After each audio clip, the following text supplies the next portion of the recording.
Fala galera, tudo bem? Hoje eu vou mostrar para vocês um pouco do processo que eu uso para montar aulas para iniciantes ganharem vocabulário, usando o vocabulário da Cambridge e usando o método chamado TPRS. Tá? Então, vamos começar com o que é o método TPRS. Método TPRS quer dizer Teaching Proficiency Through Reading and Storytelling. Basicamente, ensinar proficiência através de leitura e storytelling, que é histórias, né? Conta uma história, o aluno foca nessa história dentro de contextos diferentes. Então, uma história pode ser no aeroporto, outra história pode ser fazendo compras, outra história pode ser ele fazendo uma entrevista de trabalho. E cada uma dessas histórias vai ter vocabulário da Cambridge, né, dentro do seu nível, e estruturas diferentes. E normalmente essa estrutura ela é abordada de forma afirmativa, negativa e interrogativa na mesma aula. Então, ela não é uma aula muito, vamos dizer, tradicional, onde em uma aula você aprende sobre a estrutura afirmativa, na outra você aprende sobre a estrutura negativa e na outra interrogativa. Não, é tudo na mesma aula de uma forma interativa. Então, o aluno consegue se expor a vocabulário dentro de uma estrutura já definida pela Cambridge e ele consegue observar como são as estruturas afirmativas, negativas e interrogativas, né, de forma funcional, interagindo com o professor. Agora, como que eu faço isso? Vamos lá, vamos começar com os word lists, tá? Esse aqui é um documento da Cambridge que ele mostra qual vocabulário vai ser vai ser testado dentro dos níveis diferentes. O Cambridge, ele tem 6 níveis diferentes de proficiência, tá? Os níveis iniciantes, que são normalmente para crianças, são A1 e A2, tá? Então aqui, ó. Vem aqui. A1 e A2, aqui. Depois disso, temos os intermediários, que é B1 e B2, e temos o que a gente chama de níveis independentes, que são C1 e C2, tá? Então, quando a gente está falando de alunos iniciantes, eles primeiro têm que ganhar um leque de vocabulário muito vasto em diferentes contextos. Então, o TPRS, eu encontrei, é uma forma de você juntar muito vocabulário dentro de contextos diferentes, expor o aluno a esse vocabulário para ele aprender ele, tanto a leitura, a escrita e pronúncia, e ao mesmo tempo ganhar experiência com as estruturas diferentes, afirmativa, negativa e interrogativa, tá? Então, isso se torna super legal e eu gosto de usar este documento como base para isso. Esse documento, ele separa o vocabulário de formas diferentes. Ele separa ele de forma alfabética, gramática e temática. O que é bem legal é essa parte temática aqui, ó. Que ele mostra os 3 tipos de vocabulário, tá? De forma temática, ok? Os 3 tipos de vocabulário são starters, movers e flyers. E a gente pode conversar sobre quais tipos de vocabulário são esses, tá? Mas eu acho que eu vou deixar para outro vídeo, porque é um assunto bem interessante e até um pouco vasto, tá? Então vamos lá. Quero pegar então esses temas e em cima desses temas eu vou montar uma aula. Então, por exemplo, vamos lá para os temas, na página 38. Tá, então aqui começam os temas, tá? O vocabulário separado por temas. Então aqui a gente tem animais, né? Temos aqui vários animais diferentes, todos podem ser colocados em histórias diferentes, né? E o aluno pode ir aprendendo todo sobre os animais. Aqui temos o corpo, temos roupa, cores, enfim, família, amigos, comida, bebida, saúde, né? Vai separando por tipos diferentes. E aqui temos, por exemplo, o lar, né? Muito vocabulário relacionados ao lar, à casa. Então, o que eu faço? Eu pego esse vocabulário, vou pegar esse aqui do lar para exemplificar para vocês como que eu pego isso aqui, ensino para o aluno e coloco dentro de uma história para o aluno poder aprender. Então, vamos lá.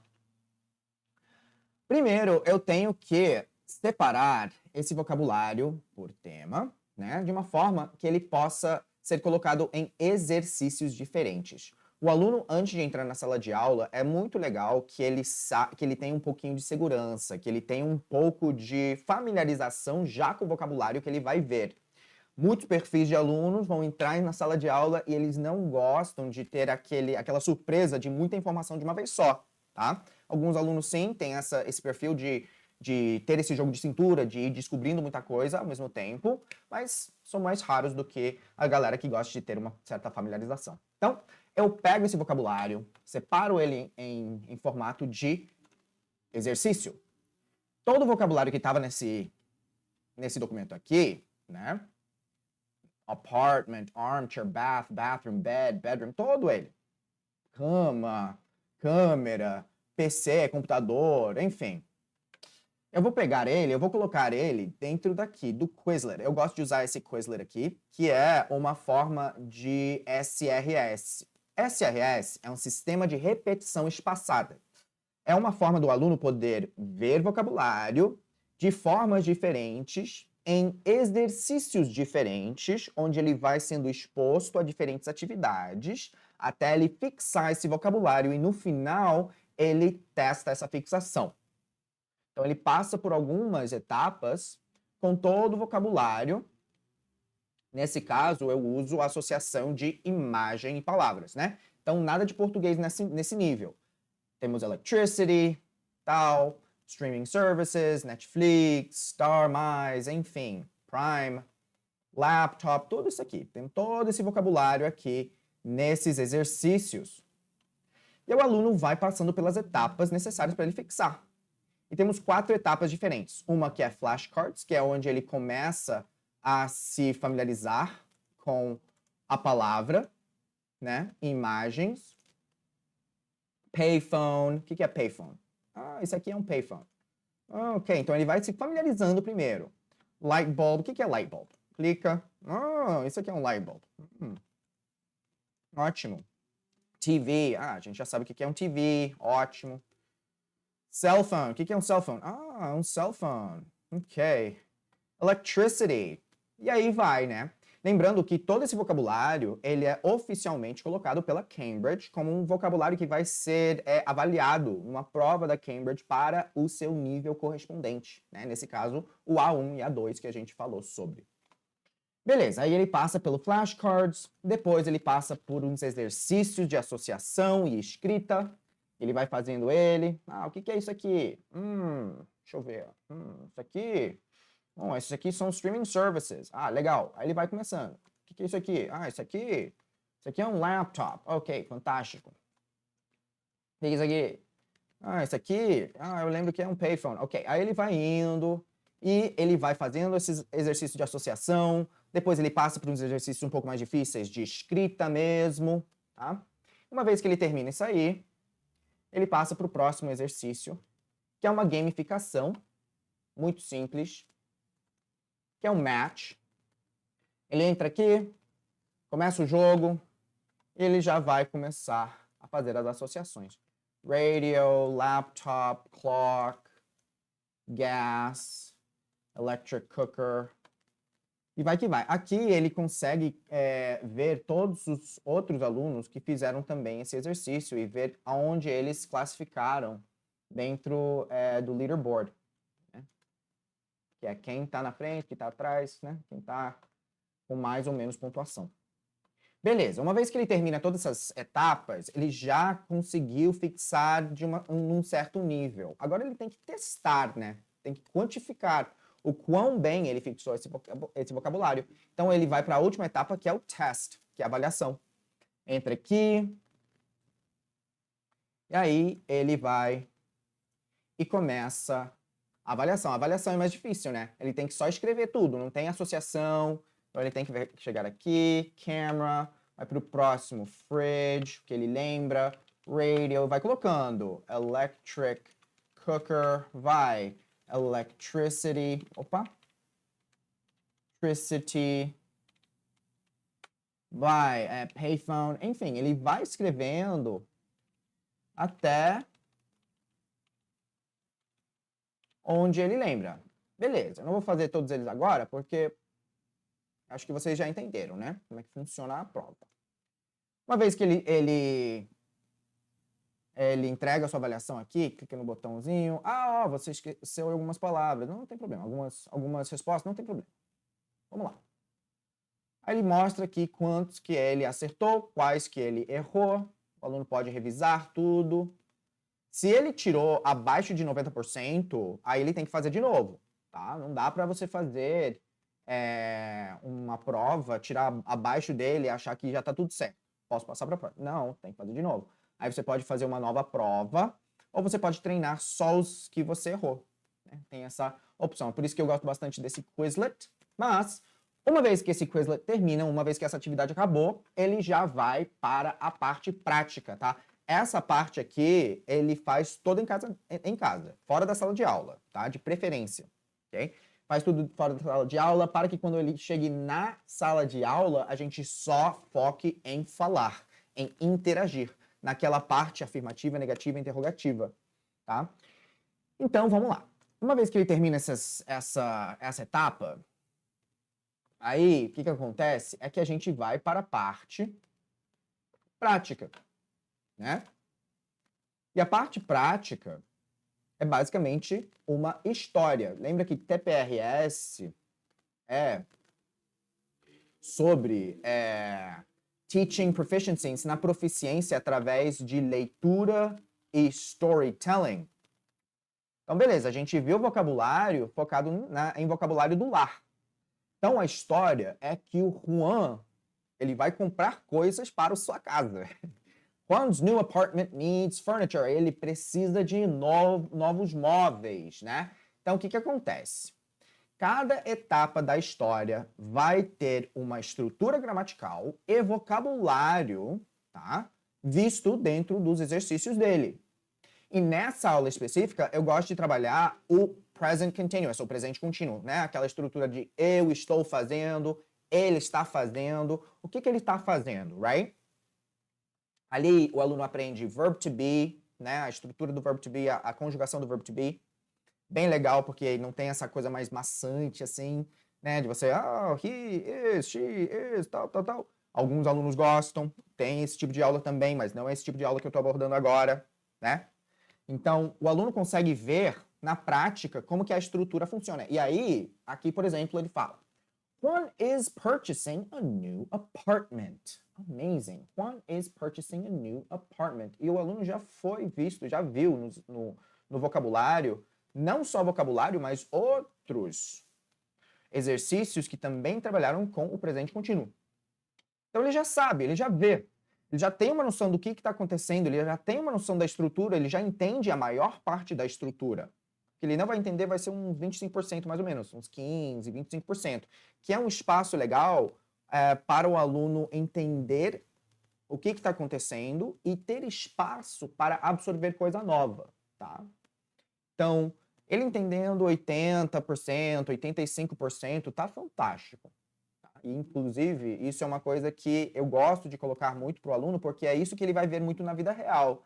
Ele vai ter momentos onde ele não vai entender a coisa por completo, e é muito importante ele desenvolver esse jogo de cintura para ele poder se desenvolver na vida real. Tá? Na vida real, não vai ter esse momento, essa coisa de, ai, gente, mas a gente não viu esse vocabulário. Gente, a vida real não funciona assim. E esse tipo de metodologia, ele funciona muito bem com alunos que têm esse jogo de cintura, tá? Não é muito recomendável usar essa metodologia para alunos que querem ter certeza de tudo, que têm medo de errar. Tá? Esse tipo de aluno já você quer ter uma coisa talvez um pouco mais ortodoxa, um pouco mais, vamos dizer, tradicional, tá? Onde tudo aquilo que ele vê, ele depois vai treinar e não vai sair muito desse parâmetro. E assim ele vai se desenvolvendo e se desenvolve até bem. Então, beleza. Ele vai aqui. Juan is purchasing a new apartment. Aí temos the real estate agent. And he says, congratulations on your purchase. E Juan says, thank you so much. E em cada etapa, a gente repete o verb to be e o present continuous, né? His new apartment is in Beverly Hills. Amazing. Onde ele está indo? He is moving. Quando? He is moving. Mais uma vez o verb to be, o present continuous e o verb to be. He is moving in on March 17th. He's moving in on March 17th. E todas as histórias anteriores a essa vão ter uma sequência muito similar, onde primeiro vai aparecer uma cena muito familiar, sempre com tempos, com datas, sempre na mesma sequência, para que o aluno consiga associar uma história com a outra. E a gente viu isso na outra aula, e na outra aula a gente falou do aniversário dele, que seria em tal dia. E assim eles vão repetindo a sua exposição a diferentes conceitos, estruturas, uso de preposições aqui, por exemplo. Ele vai vendo que toda vez que a gente fala de data, a gente fala on. Na outra a gente falou on January, my birthday, meu aniversário é em tal dia, né? E ele vai fazendo essas associações, né? Aí beleza, his new kitchen is empty, né? A cozinha dele tá vazia. O que a gente vai fazer? A gente vai encher a cozinha com alguma coisa. Então ele tem que comprar essas coisas, ele tem esse shopping list. E aí a gente vai interagindo. What's this? What's that? What's the other? E ele vai associando as coisas que ele aprendeu nos exercícios com esses aqui e a gente vai falando sobre, né? Uma vez que a gente termina, né, ele faz a mesma coisa com a sala dele, vemos as coisas que ele precisa comprar para a sala dele, ele vai lá e compra as coisas lá na Macy's, enfim. Juan is going shopping at Macy's. Enfim, ele vai vendo todas as etapas, vai revendo todas as estruturas, né? E uma vez que a gente termina a história, a gente volta na história, lá para o início. E o que é bem legal do TPRS é que ele tem uma etapa que é asking the story, que é você fazer perguntas sobre a história. Não sei se vocês notaram, mas em cada uma das cenas eu tenho um post-it aqui embaixo, que tem o início de cada pergunta que vai ser feita em cada uma das cenas. E essas perguntas, elas têm uma sequência muito importante para o aluno poder rever o mesmo tipo de pergunta em todas as histórias. Então, em todas as histórias, o aluno vai, em todas as cenas, ele vai ser requerido, né, responder perguntas de who is, quem é, como está, onde está, quando está, o que está, né? Tudo focando no verbo to be nessa etapa inicial. E aí ele tem a sequência de perguntas para cada um dos níveis. Então, o que acontece? Em cada uma das cenas, eu faço a pergunta. Faço a pergunta e eu faço a pergunta junto com o próprio texto da pergunta. Então, por exemplo, pego aqui.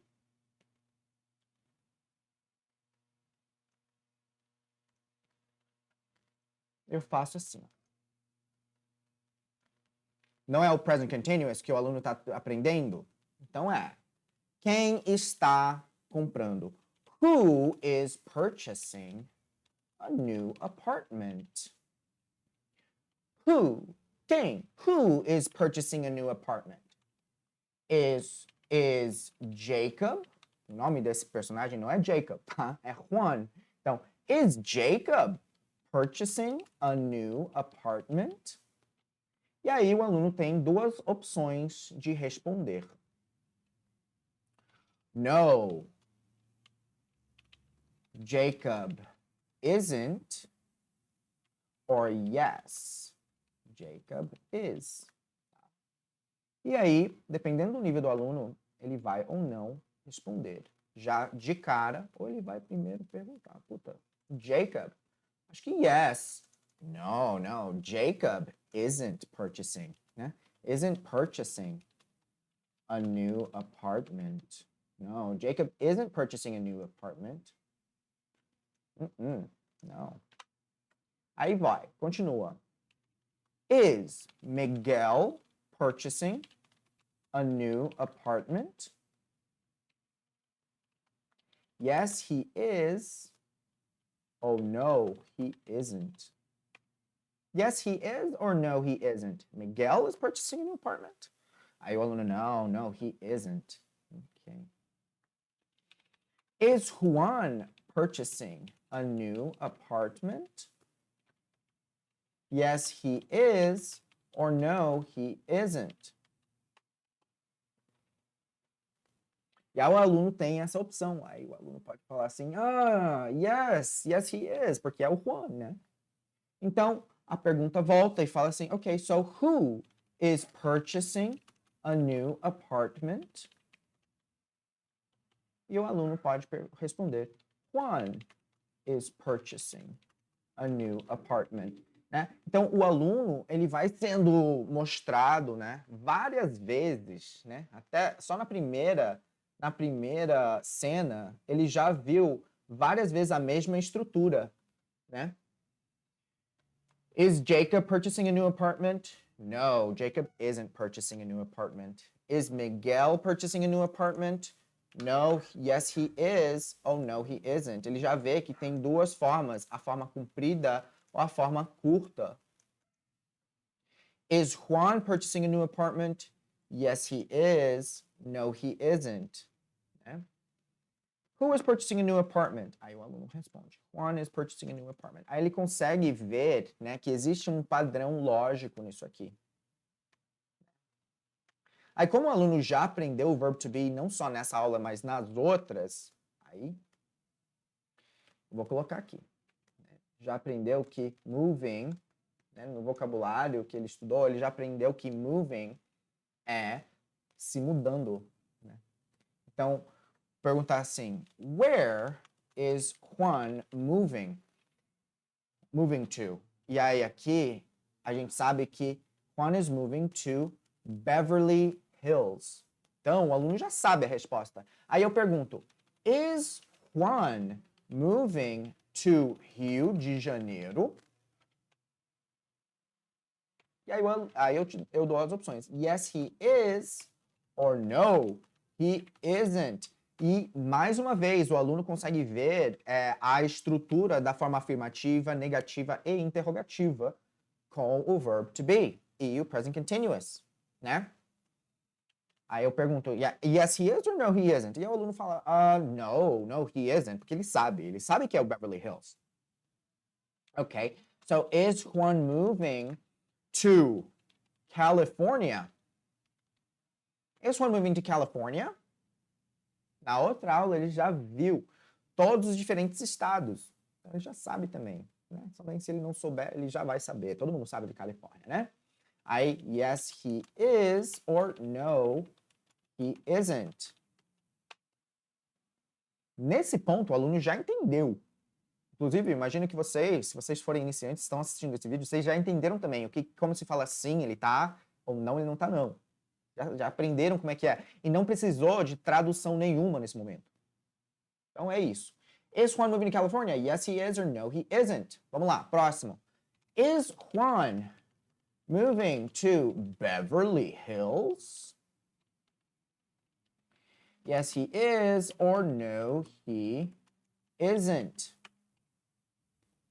Lembrando que todas essas aulas são feitas para iniciantes, tá? Iniciantes absolutos. Então, o iniciante, ele se beneficia muito dessa repetição contínua.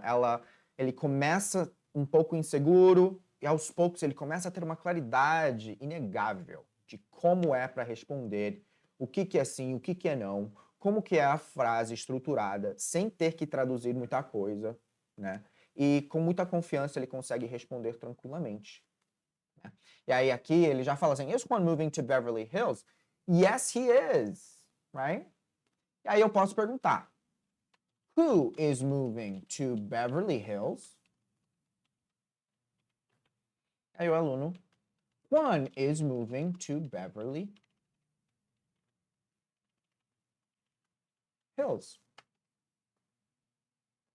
Mais uma vez, só na segunda cena. Na segunda cena, ele já viu várias vezes as estruturas do present continuous. Várias vezes, na forma afirmativa, negativa e interrogativa. Então, é muito legal o aluno conseguir aprender de uma forma interativa,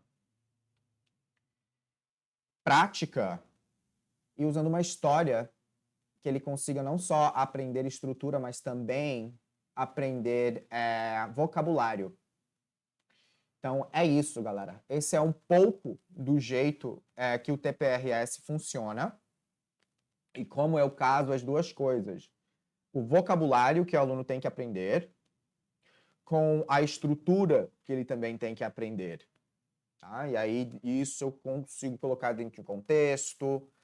Infelizmente, não tem muita, vamos dizer, muito material em português, de inglês para português, em TPRS.